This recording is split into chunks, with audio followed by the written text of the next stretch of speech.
ચલો પહેલાં તો આમ તો મેપમાં જ જોઈ લો. હવે મુખ્યત્વે આ જે પ્રવાહો જે છે ને કે ઠંડા અને પ્રવાહો ગરમ પ્રવાહો, તો આમાં કેવું છે એ સમજીએ પહેલાં તો. દરેક મહાસાગરનો પોતાનો પ્રવાહ છે. એટલે કે એટલાન્ટિક મહાસાગરનો પ્રવાહ, પેસિફિક મહાસાગરનો પ્રવાહ, હિન્દ મહાસાગરનો પ્રવાહ, બધાના અલગ અલગ પ્રવાહો છે. પહેલી વસ્તુ એ આપણને ખબર પડી. બીજી વસ્તુ, આ બધામાં કેવું હોય કે મુખ્યત્વે એક જ પ્રવાહ હોય. પહેલાં એક જ પ્રવાહ હોય. જેમ કે મુખ્ય પ્રવાહ આપણે જોયો કે વિષુવવૃત્તની આજુબાજુ પ્રવાહ જોવા મળે છે. વિષુવવૃત્તની આજુબાજુ, વિષુવવૃત્તની એક તો ઉપર તરફ એટલે કે નોર્થ ઇક્વેટોરિયલ કરંટ, ઉત્તર વિષુવવૃત્તીય પ્રવાહ અને દક્ષિણ વિષુવવૃત્તીય પ્રવાહ. આ બંને કેવા પ્રવાહ છે? બંને ગરમ પ્રવાહ છે. આ બંને મુખ્ય પ્રવાહ છે. તો અમુક મુખ્ય પ્રવાહ હોય, પણ થાય શું કે આ જે મુખ્ય પ્રવાહ હોય ને એ હાલતા જતા હોય, પણ વચ્ચે એને કોઈ જમીનનો ટુકડો મળી જાય, પર્વત મળી જાય, પહાડ મળી જાય, અથવા કોઈ પણ અડચણ મળી જાય. અડચણ મળી જશે એટલે શું થશે? ત્યાંથી એ ફંટાઈ જશે. તો ત્યાંથી ફંટાઈ જશે તો બે પ્રવાહ બની જશે. એ વળી આગળ ક્યાંક જશે તો ત્યાંથી વળી બીજા બે પ્રવાહને એવું બધું મળી જશે. એટલે ઇન શોર્ટ શરૂઆતમાં તો એકાદ બે પ્રવાહ જ હોય, પણ ધીમે ધીમે ફંટાતા જાય અને બીજા આગળ આગળ વધતા જાય. ઓકે, ખ્યાલ આવ્યો? નકશાની અંદર જો પેજ નંબર 5ની અંદર ચલો, વિષુવવૃત્ત છે. વિષુવવૃત્તનો જે નોર્થ ઇક્વેટોરિયલ કરંટ એટલે કે વિષુવવૃત્તની ઉપરની તરફનો, ઉત્તરની તરફનો, એને કહેવાય ઉત્તર વિષુવવૃત્તીય પ્રવાહ. કેવો હશે? ગરમ હશે, ઠંડો હશે? વિચારીને કહો તો. ગરમ પ્રવાહ છે, બરાબર. ઉત્તર અને દક્ષિણ બંને ગરમ જ છે. ઇક્વેટોરિયલ વાળા, વિષુવવૃત્તીય વાળા ગરમ જ છે. તો એની દિશા કઈ છે એ પણ આપણે ઓલરેડી જોયું હતું. આ એક રીતે ટ્રેડ વિન્ડની જ વાત કરે છે. જે બાજુ ટ્રેડ વિન્ડ વહે છે એ બાજુની જ વાત કરે છે. તો દિશા કઈ છે? તો કે પૂર્વથી પશ્ચિમ તરફની. તો પૂર્વથી પશ્ચિમ તરફ એ વહે છે. વહેતો જાય છે, બરાબર. પણ અહીંથી તરત જો આ દક્ષિણ અમેરિકા ખંડનો થોડોક ટુકડો એને નડે છે એટલે થોડો ઉપર જાય છે. જેવો ઉપર જાય છે એટલે એ એટલાન્ટિસ કરંટ થઈ જાય છે. ત્યાં વળી બીજો ટુકડો એને મળે છે તો ત્યાંથી ફ્લોરિડા કરંટ થાય છે. પછી ગલ્ફ સ્ટ્રીમ તરફ જતો રહે છે, બરાબર. પછી જો એને જેમ જેમ જમીનના ટુકડાને બધું મળતું જાય એવી રીતે એના ટુકડાને બધું થતું જાય છે.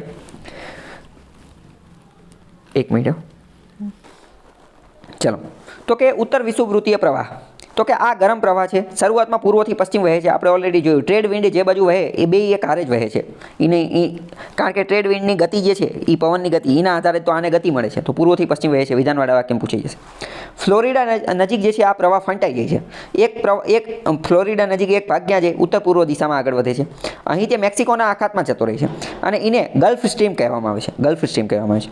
બીજો કેનેડા પાસે તેને ઉત્તર ધ્રુવ તરફથી આવતો લાબ્રાડોરનો ઠંડો પ્રવાહ મળે છે. પહેલાં એ ગરમ પ્રવાહ હોય, પણ પછી શું થાય? પછી ઠંડો પ્રવાહ એને મળતો હોય છે, બરાબર. ચલો, હું તમને એક બીજો ટોપિક કહી દઉં.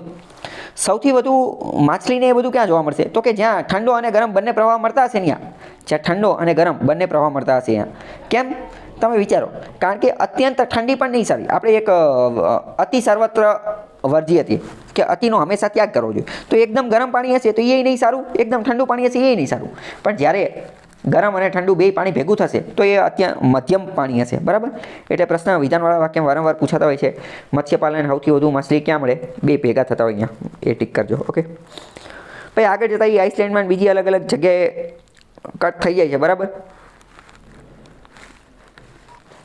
ચલો, હવે બીજા બધા જે છે ને એ અલગ અલગ મહાસાગરના પ્રવાહ આપેલા છે. તમે એકવાર તમારી રીતે વાંચી લેજો, બરાબર. કારણ કે હવે એમાં કોઈ ખાસ એટલું ચલાવવાનું છે નહીં અને એ બધા ફેક્ચ્યુઅલ પ્રકારના છે. જો એવું લાગશે તો ભવિષ્યમાં હું મેપના આધારે તમને એકાદો લેક્ચર જે છે લઈ લઈશ, જેમાં મેપના આધારે હું તમને ચલાવી દઈશ, બરાબર. તમે એકવાર તમારી રીતે જાતે વાંચી લેજો. ન ખબર પડે તો મને પૂછશો. અત્યારે એક ક્વેશ્ચન જુઓ 20 નંબરના પાના ઉપર. કયા પ્રકારના પ્રવાહના કારણે વરસાદ થશે? ગરમ કે ઠંડા? વિચારીને કહેવાનું. ગરમ પ્રવાહ વરસાદ લાવશે કે ઠંડો પ્રવાહ વરસાદ લાવશે? આપણે પહેલાં જ સમજી ગયા છીએ ગરમ પ્રવાહના કારણે વરસાદ થશે. ગરમ પ્રવાહ હશે એ જ તો વરસાદ લાવી શકશે, ઠંડો નહીં લાવી શકે. શું લેવા? આપણે ઓલરેડી બધું સમજી ગયા છીએ, બરાબર. નીચે જો એકદમ 23 નંબરમાં કે જ્યાં ગરમ અને ઠંડા પ્રવાહો ભેગા થાય છે ત્યાં મત્સ્ય પ્રવૃત્તિ માટેના ખૂબ જ મહત્ત્વના કેન્દ્રો વિકાસ પામે છે. આપણે ઓલરેડી ચલાવી દીધું, બરાબર. બાકી તમે એકવાર વાંચી લેજો.